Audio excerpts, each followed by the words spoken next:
السلام علیکم دوستو، حضرت عبداللہ بن زید رضی اللہ تعالیٰ عنہ نے ساری زندگی شادی نہیں کی، جوانی گزر گئی، بڑھاپا آ گیا۔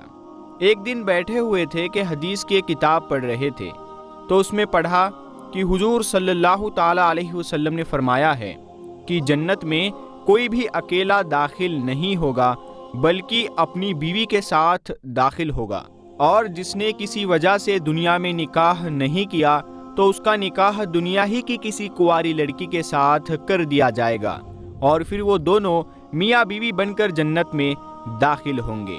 جب یہ حدیث پڑھی تو دل میں خیال آیا کہ دنیا میں تو میں نے نکاح نہیں کیا ہے، لیکن جنت میں میرا نکاح کر دیا جائے گا، تو پھر آخر وہاں میری بیوی کون ہوگی؟ حضرت عبداللہ رضی اللہ تعالیٰ عنہ نے اسی رات اللہ سے دعا مانگی کہ اے اللہ، مجھے خواب میں میری جنت کی بیوی دکھا دی جائے۔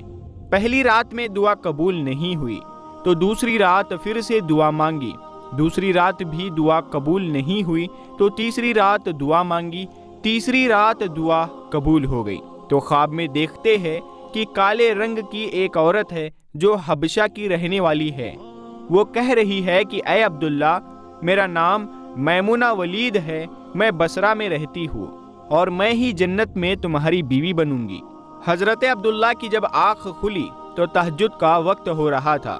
وہ اٹھے اور وضو کر کے تہجد کی نماز ادا کر دی، اور پھر تھوڑی دیر کے بعد فجر کی نماز پڑھ کر اپنا اونٹ لیا اور بصرہ کی طرف چل دیے۔ حضرت عبداللہ بن زید رضی اللہ تعالیٰ عنہ بہت مشہور لوگوں میں سے تھے، اسی لیے جب وہ بصرہ پہنچے تو لوگوں نے ان کا بڑا استقبال کیا اور پوچھا کہ حضرت، ہمارے شہر میں کیسے آنا ہوا؟ حضرت عبداللہ نے فرمایا کہ میں ایک عورت کی تلاش میں یہاں آیا ہوں، اس کا نام میمونہ ولید ہے، میں اسی سے ملنا چاہتا ہوں۔ یہ سن کر لوگوں کو بہت حیرانی ہوئی اور کہا کہ حضرت، آپ اتنی دور میمونہ ولید سے ملنے آئے ہیں؟ تو فرمایا ہاں، کیا میں اس سے نہیں مل سکتا؟ لوگوں نے کہا نہیں حضرت، ایسی بات نہیں ہے، بلکہ وہ تو ایک پاگل سی عورت ہے، لوگ اسے پتھر مارتے ہیں۔ حضرت عبداللہ نے پوچھا کہ پتھر کیوں مارتے ہیں؟ لوگوں نے بتایا کہ حضرت، وہ عورت عجیب حرکتیں کرتی ہے، اگر کسی کو پریشان اور روتا دیکھے تو اس کے پاس کھڑے ہو کر ہنسنے لگتی ہے، اور اگر کسی کو ہنستا دیکھے تو اس کے پاس کھڑے ہو کر رونے لگتی ہے۔ وہ کچھ پیسے لے کر محلے والوں کی بکریاں چراتی ہے، آج بھی وہ جنگل کی طرف بکریاں چرانے گئی ہوئی ہے اور شام کو عصر کی نماز کے بعد واپس آ جائے گی، آپ تب تک آرام فرمائیے۔ حضرت عبداللہ نے کہا مجھے ابھی اسی وقت اس سے ملنا ہے، آپ لوگ مجھے جنگل کا راستہ بتا دیجئے۔ لوگوں نے کہا حضرت، آپ جنگل کی طرف نہ جائیں کیونکہ وہ بہت خطرناک جنگل ہے، وہاں شیر چیتے رہتے ہیں۔ لیکن حضرت عبداللہ نے کہا کہ تم لوگ تو مجھے صرف راستہ بتا دو، مجھے ابھی ہی میمونہ سے ملنا ہے۔ راستہ معلوم کر کے حضرت عبداللہ جنگل کی طرف چل دیے۔ حضرت عبداللہ فرماتے ہیں کہ حقیقت میں یہ جنگل بہت خوفناک تھا، قدم قدم پر خونخوار جانور ملتے تھے۔ میں تو حیران تھا کہ اس عورت کی بکریوں کو ان جانوروں نے ابھی تک کھایا کیوں نہیں۔ اس جنگل میں اتنے بہت سے خونخوار جانور ہیں کہ اگر وہ سب مل کر ایک ساتھ اس عورت کی بکریوں پر حملہ کر دے تو وہ بیچاری اکیلی عورت اس گھنے جنگل میں کیا کر پائے گی؟ حضرت عبداللہ فرماتے ہیں کہ جب میں اس جگہ پہنچا جہاں میمونہ ولید موجود تھی تو اس جگہ کا منظر دیکھ کر اور زیادہ حیران رہ گیا، کیونکہ میمونہ کی بکریوں کو کوئی اور چرا رہا تھا۔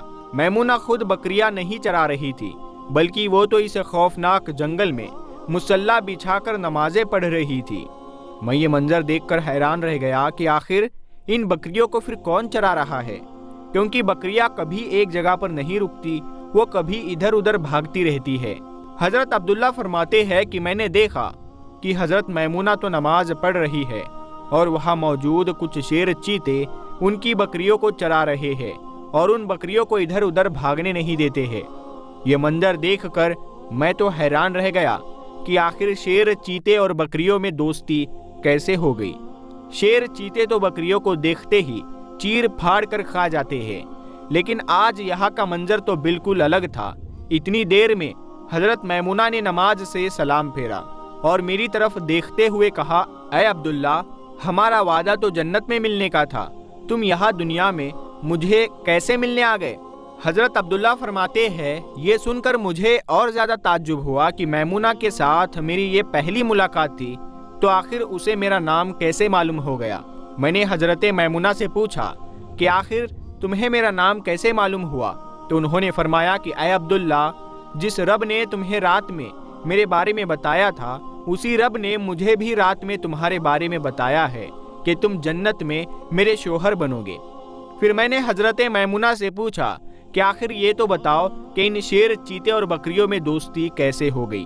شیر چیتے تو بکریوں کے بہت بڑے دشمن ہوتے ہیں اور انہیں دیکھتے ہی چیر پھاڑ کر کھا جاتے ہیں، لیکن یہاں کا منظر تو بالکل الگ ہے کہ یہ شیر چیتے ہی ان بکریوں کے رکھوالے بنے ہوئے ہیں۔ حضرت میمونہ نے فرمایا، اے عبداللہ، جب سے میں نے اپنے اللہ سے دوستی بنا لی ہے، تب سے ان شیر چیتے نے بھی میری بکریوں سے دوستی بنا لی ہے، اور اب یہ میری بکریوں کو کوئی نقصان نہیں پہنچاتے ہیں۔ سبحان اللہ۔ پیارے دوستو، اگر یہ واقعہ آپ کو پسند آیا ہے تو آپ اس واقعے کو لائک کریں، اپنے دوستوں میں اس ویڈیو کو شیئر کریں۔ ہم ملتے ہیں آپ کو پھر ایک اگلی ویڈیو میں، تب تک کے لیے السلام علیکم